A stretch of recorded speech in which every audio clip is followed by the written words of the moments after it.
Falcon fans, what's up? I'm back with another episode of Falcons Talk. It's your boy, Let Us Pray. I hope you're having a blessed and a prosperous day. Um, First off, I hope you guys enjoyed the national championship game last night. Congrats to the Michigan Wolverines, man. They came out and they were ready, man. They were ready for the challenge against the Washington Huskies. Congrats to Jim Harbaugh and the Michigan Wolverines, national champions. Jim Harbaugh, um, whatever this was, he was pulling it down last night. They were pulling it down, and he might have been throwing some of these down too. Yeah, yeah, yeah, yeah, yeah. Cause at that, couldn't even understand what he was saying on that stage. It was like, what is he talking about?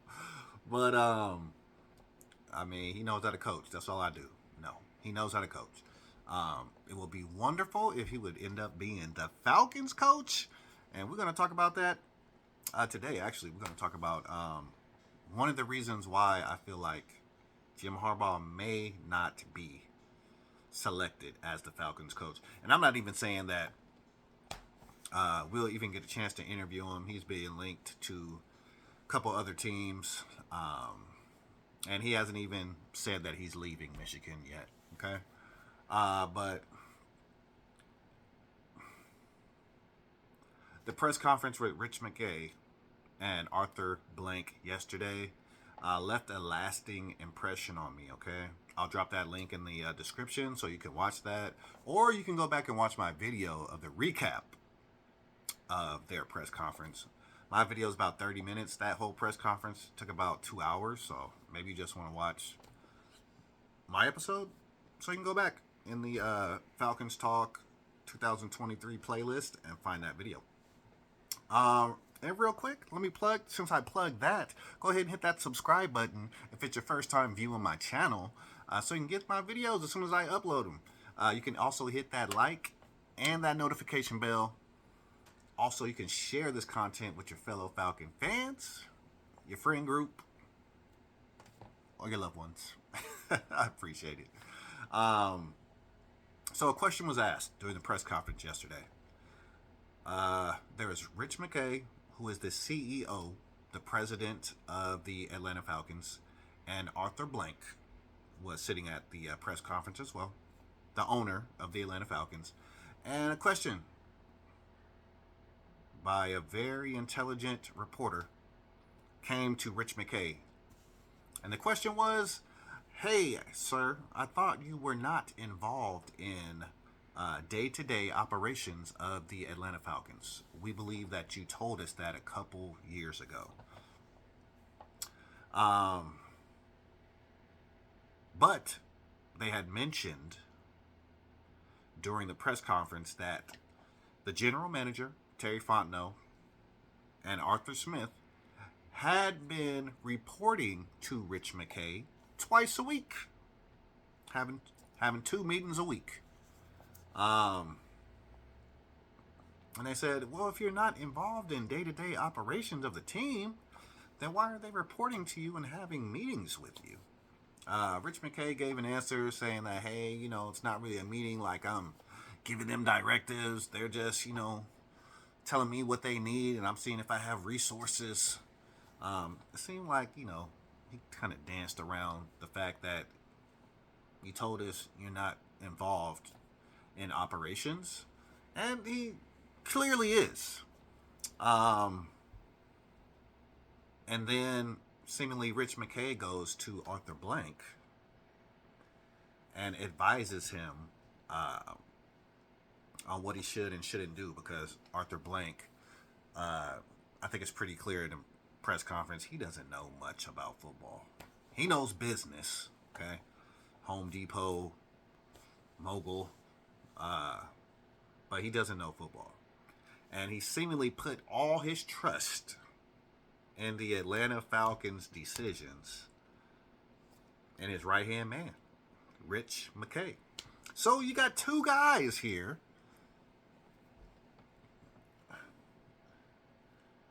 that you need to impress if you're an incoming coach. All right. One guy is the owner. He's the one who's going to be writing your checks. That's usually the guy you want to impress. But you will usually be interviewed by the general manager. Okay?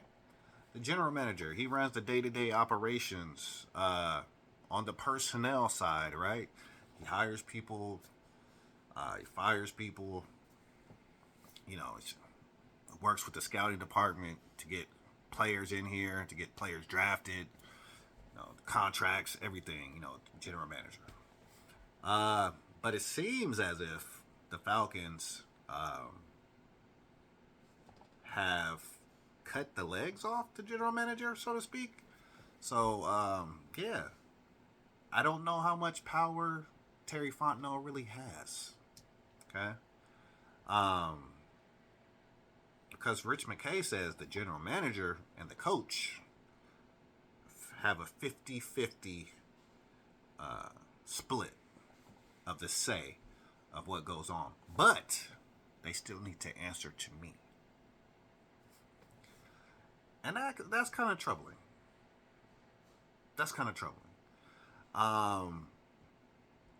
Arthur Blank also mentioned that he's been owner of this team for the last 22 years. I'm not going to sit up here and say that the Falcons haven't had success, because clearly, he even stated 5 winning seasons in a row, right? The team had never won back-to-back seasons before Arthur Blank became the owner. Also, a trip to the Super Bowl, the second in franchise history. MVP and Matt Ryan, arguably the best quarterback in franchise history, was drafted as well. But in all that, you've had several coaches during his tenure, and we haven't hoisted that Lombardi trophy. We have not done it. And Rich Mckay has been here through the entire process as Arthur Blank's right-hand man for decisions. So he was clearly a guy who was saying, hire Arthur Smith. This is your guy, Mr. Blank. And Arthur Blank made sure to say hiring Arthur Smith was not a mistake. And I sat back like, what? So after 3 years, you fire the man because you didn't make a mistake?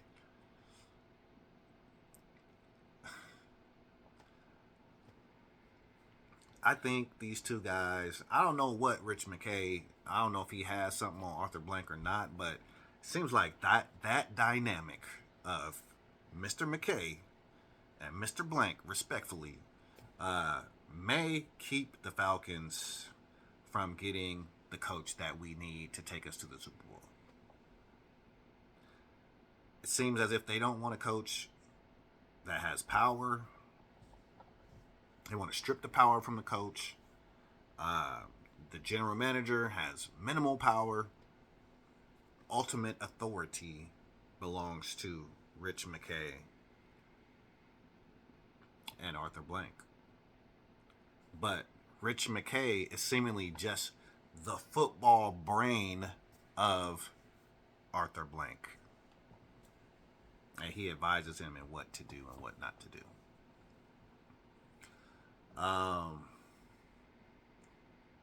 If he's been advising for all this time and we still haven't gotten it right, wouldn't you think that it may be time to switch it up? Right? Arthur Smith didn't work out. Dan Quinn, he had us close, but I'm gonna be honest with you. Kyle Shanahan was driving that bus. Dan Quinn was on the bus, but Kyle Shanahan's offense was driving that bus, man. We had one of the best offenses of all times with Kyle Shanahan as our offensive coordinator. And when he left, you could tell the team was not the same. So Dan Quinn, he had to go. Mike Smith, for those of you that have been Falcon fans a long time, he didn't work out either. Another guy who was hired, he didn't even make it through a season. He didn't even make it through a season. He left in the midnight one night, didn't tell nobody he left a note in his office that he had went and took another job, went back to college. That's when Michael Vick went through the whole dogfighting and got put in Leavenworth. Yeah, that was an ugly, ugly, ugly time to be a Falcons fan. That was right before Matt Ryan was drafted. Then you had Jim Moore Jr., who went on a radio show and just talked about, coaching a team that his dad had previously coached. I think it was Seattle Seahawks. And he was the current coach of the Atlanta Falcons, but he went on some national radio show and, talked about how much he would love to coach the Seattle Seahawks, and he was fired because of that. We've had several coaches. All right, we've had several coaches in those 22 years. Arthur Blank being our owner, but we just can't seem to get it right when it's time to hire. Okay. I think it was clear halfway through this season that Arthur Smith was a mistake, that he was the wrong guy to take this team to the next level. He was not the right guy. Okay.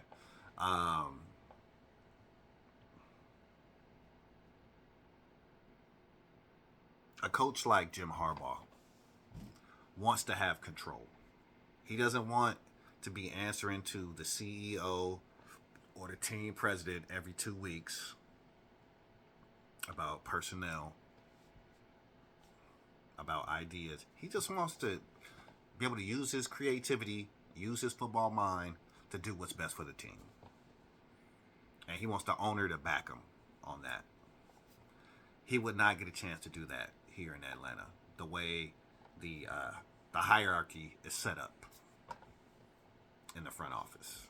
So that kind of hurts my heart, man, because a guy like Jim Harbaugh is not going to be with it. Even if you're thinking about a guy like Belichick, he's not going to be with it because he likes to have the say over personnel decisions and football operations. So who could we ultimately get that will be fine with this setup, with this system? Another first-time coach who's just looking for the experience? And I'm not saying there's not a great first-time coaching candidate out there, but I think that automatically eliminates some guys that could be great for us. And that just leads me to the question for you guys as I close this episode out, man.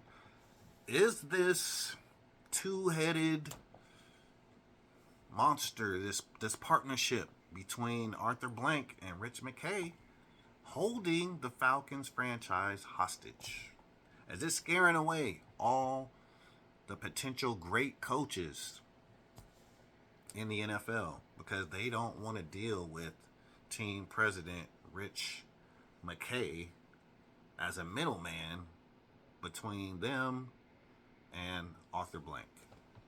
That's not how the majority of the teams are set up in the NFL.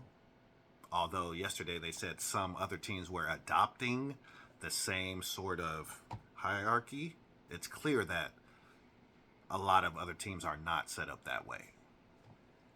So, what do you think? Do you think this hierarchy, this partnership between Mckay and Blank is a good thing for the Falcons or a bad thing? All right, man. That's all I got for you. It's your boy, Let Us Pray. I hope you're having a blessed and a prosperous day. I'm hoping we get this coaching search right, man. I'm just hoping. We got to get it right this time, y'all. Arthur Blank can't even afford. He don't have 22 more years left.